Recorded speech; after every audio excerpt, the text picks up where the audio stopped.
দেখছো দেখছো কথা বলতে দিবে না, কথা বলতে দিবে না। ইমরান ভাই আসবে আসবে বাবা, শেষ কর। ভাই একটু নিচে চলে এসেছি। হ্যাঁ। সবাই সাউন্ড পাচ্ছেন? Check check. ওকে,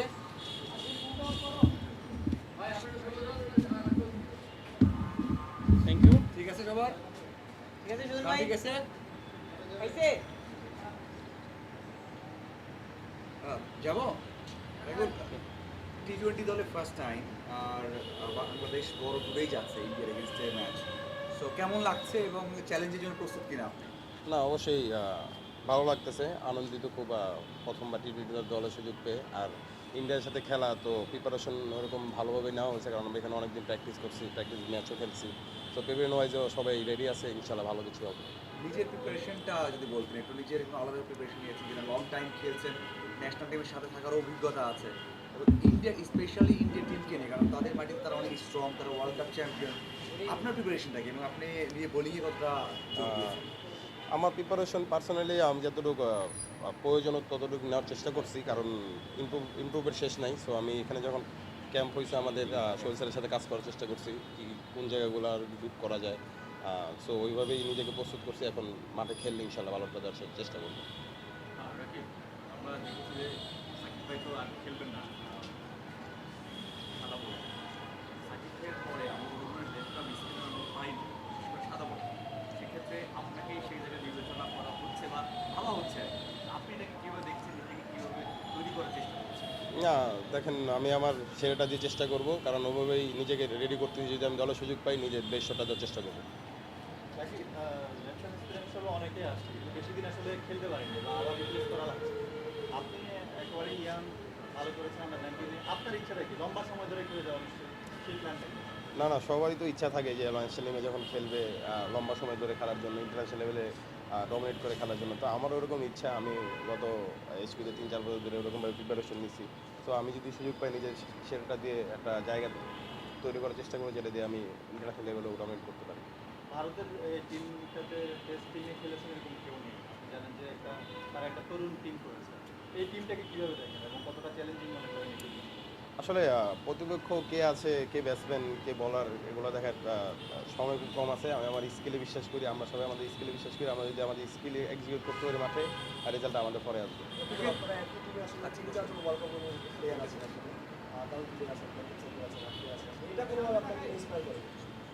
না, অবশ্যই ইন্সপায়ার তো করবে, কারণ ওরাও অনেক ভালো খেলতেছে যারা আছে, আমিও জয়েন করতেছি। আশা করি ভালো কিছু হবে, আর আমরা আমাদের বেশ শটটা দেওয়ার চেষ্টা করবো।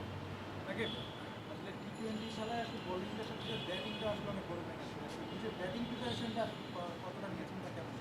না, সবসময় আমি আমার বোলিং বাসে ব্যাটিংয়ে যতটুকু পারি কন্ট্রিবিউশন করার চেষ্টা করি। সো প্রিপারেশন ওইভাবে নেওয়া আছে, যদি কখনো প্রয়োজন হয় ব্যাটিংয়ের, আমি আমার বেস্টটা দিয়ে চেষ্টা করবো ইনশাল্লাহ।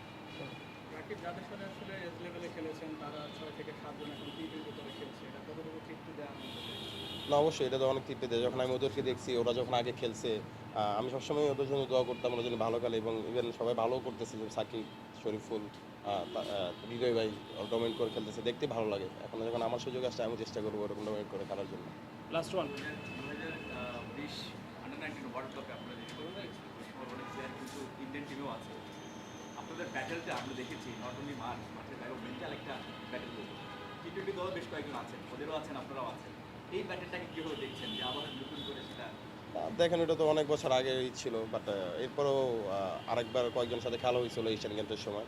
সো ব্যাটেলটা থাকবেই, কারণ আমরা চাই ভালো ইন্ডিয়ার সাথে ভালো খেলার জন্য, কারণ ওরা এখন বেস্ট টিম অলরেডি। সো ওদের সাথে পারফর্ম করার জন্য সবাই চেষ্টা করে। রাকিব, টি-20তে বাংলাদেশের ইন্ডিয়ার সাথে পরিসংখ্যানটা খুব একটা ভালো না, মাত্র একটা জয়। সেই সংখ্যাটা এবার বাড়াতে পারবে কিনা বাংলাদেশ, কি মনে হয়? আমার মনে হয় যদি আমরা আমাদের স্কিল, আমাদের প্ল্যান এক্সিকিউট করতে পারি, ইনশাআল্লাহ আমরা এই পরিসংখ্যান থেকে ভালো ভালো জয় নিয়ে ফিরবো এখান থেকে। Thank you. রাকিবুল, আপনি সবসময় বিশ্বাস করতেন যে যখন যার সুযোগটা আসবে তখনই সে খেলবে। আপনার সুযোগটা এই তিনও টেস্ট, এর আগে অবশ্য নিউজিল্যান্ড সিরিজে আপনি ছিলেন, ওয়ানডে দলে সুযোগটা পাননি ম্যাচ খেলার। এবার এই সিরিজে আপনি একমাত্র লেফট হ্যান্ড স্পিনার, আপনার খেলার সম্ভাবনা রয়েছে। আপনি এমন কী করতে যাবেন যে আসলে লম্বা সময় খেলতে পারেন, কিংবা আমরা যারা আসলে প্রত্যাশা করছি সাকিব আল হাসানের পরবর্তী যুগে একজন লেফট হ্যান্ড স্পিনার জাতীয় দলে জায়গাটা পাকা করবেন, সেক্ষেত্রে আসলে আপনারটা কী? ভাবনা তো ভাই একটাই, পারফরমেন্স করা। এখন চেষ্টা করবো যে বেশ সাথে পারফরমেন্স ভালো করা যায় কিনা, কীভাবে ভালো করা যায়। সাকিব যেমন লম্বা সময় 17-18 বছর ধরে খেলেছেন, আপনারা সেই দেখেন সবারই তো, আমি তো আগেও বললাম যে সবারই ওই মেন্টালিটি থাকে যে ইন্টারন্যাশনাল লেভেলে খেললে যেন 10-15-20 বছর বা 10 বছর ডমিনেট করে খেলা যায়। সো সবাই সেই প্ল্যান নিয়ে খেলে, ওইভাবেই প্রোগ্রেস হয়। আমারও সেম। থ্যাংক ইউ হ্যাঁ না লাভ সাকিবের বেশি পছন্দ করা